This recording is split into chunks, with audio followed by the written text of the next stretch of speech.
नमस्कार, one India Hindi में आपका स्वागत है। मैं हूं राहुल पांडे। यूपी विधानसभा चुनाव में इस बार भीम आर्मी चीफ चंद्रशेखर आजाद की भी चर्चा हो रही है। इसकी सबसे बड़ी वजह है कि चंद्रशेखर आजाद अब सीधे सीएम योगी आदित्यनाथ को हराने के लिए गोरखपुर से चुनाव लड़ रहे हैं। चंद्रशेखर आजाद खुद को दलित और पिछड़ों का नेता बताते हैं और इन पर मायावती की बीएसपी पार्टी का राजनीतिक जमीन हड़पने की कोशिश करने के भी आरोप लगते हैं। लेकिन क्या आपको पता है कि आखिर चंद्रशेखर आजाद के पास कितना पैसा है और कितने अमीर हैं? आजाद समाज पार्टी के राष्ट्रीय अध्यक्ष चंद्रशेखर आजाद गोरखपुर शहर विधानसभा सीट से मंगलवार को नामांकन दाखिल कर दिया है। चंद्रशेखर आजाद के पास 44.40 लाख की संपत्ति है और अलग अलग जिलों में 16 केस दर्ज हैं। चंद्रशेखर पर सहारनपुर में 8, Ghaziabad, central Delhi, south east, Hathras, Aligarh, Azamgarh और लखनऊ में 1 और मुजफ्फरनगर में 2 मुकदमे दर्ज हैं। चंद्रशेखर आजाद के ऊपर हत्या के प्रयास और सरकारी संपत्ति को नुकसान पहुंचाने के 4 मुकदमे दर्ज हैं। इसके अलावा इन पर आपराधिक साजिश रचने के भी 2 मुकदमे दर्ज हैं। चंद्रशेखर आजाद पर बलवा, मारपीट, घर में घुसकर धमकी देने और कोरोना महामारी एक्ट में भी चंद्रशेखर आजाद पर केस दर्ज हो चुका है। सीएम योगी के खिलाफ नामांकन दाखिल करने के बाद चंद्रशेखर आजाद ने क्या कुछ कहा है, सुनिए।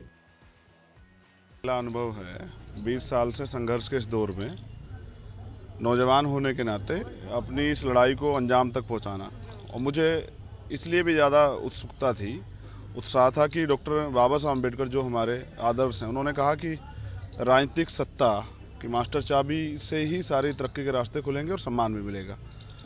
तो अब अवसर आया है, नॉमिनेशन दाखिल किया है। अब यहाँ से इसके बाद इस आगे की प्रक्रिया में हम लोग आ जाएंगे और फिर मजबूती से चुनाव लड़ेंगे और जनता समर्थन की अपील करेंगे। कितनी उम्मीद है गोरखपुर की जनता, क्योंकि इसको योगी का गढ़ कहा जाता है? ये गढ़ किस लोकतंत्र में नहीं होता है, राजतंत्र में होता है।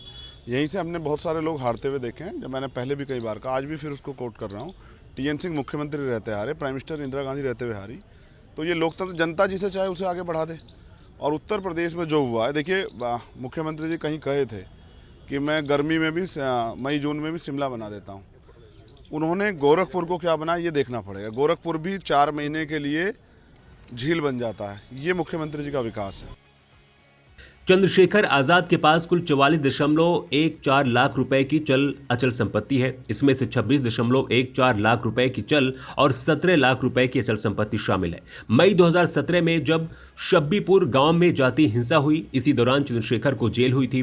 जेल से रिहा होने के बाद चंद्रशेखर ने मिशन जारी रखा और दलितों के खिलाफ होने वाले मामलों में कार्रवाई की मांग उठाते रहे और धीरे धीरे चर्चा में आ गए। चंद्रशेखर आजाद ने आजाद समाज पार्टी का गठन 1 साल पहले ही किया है और अब खुद मुख्यमंत्री योगी आदित्यनाथ के खिलाफ गोरखपुर से चुनाव लड़ने के लिए उतर पड़े हैं।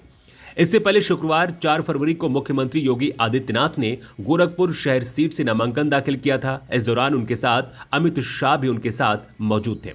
गोरखपुर को करीब से जानने वाले कुछ पत्रकारों का दावा है कि यहां से चंद्रशेखर आजाद चुनाव हार जाएंगे, लेकिन अगर वो चुनाव हार भी जाते हैं तो फिर भी उनको नुकसान नहीं होगा। ऐसा क्यों होगा, इसकी वजह भी जान लीजिए। दलित चेहरा चंद्रशेखर रावण गोरखपुर शहर की सीट से चुनाव लड़ने से उनका राजनीतिक कद बढ़ेगा। चंद्रशेखर दलितों के साथ साथ मुस्लिमों में यह विश्वास जताने में सफल होंगे। इसके साथ ही चंद्रशेखर आजाद दलितों के साथ साथ मुस्लिमों में भी यह विश्वास जताने में सफल हो सकते हैं कि भाजपा के विकल्प में वह खुलकर भाजपा के खिलाफ हैं। इसके साथ ही लोगों के अंदर यह संदेश भी जाएगा कि चंद्रशेखर सीधे मुख्यमंत्री से भिड़ने का दम रखते हैं। इस खबर में इतना ही। ज्यादा अपडेट के लिए आप बने रहिए वन इंडिया हिंदी के साथ।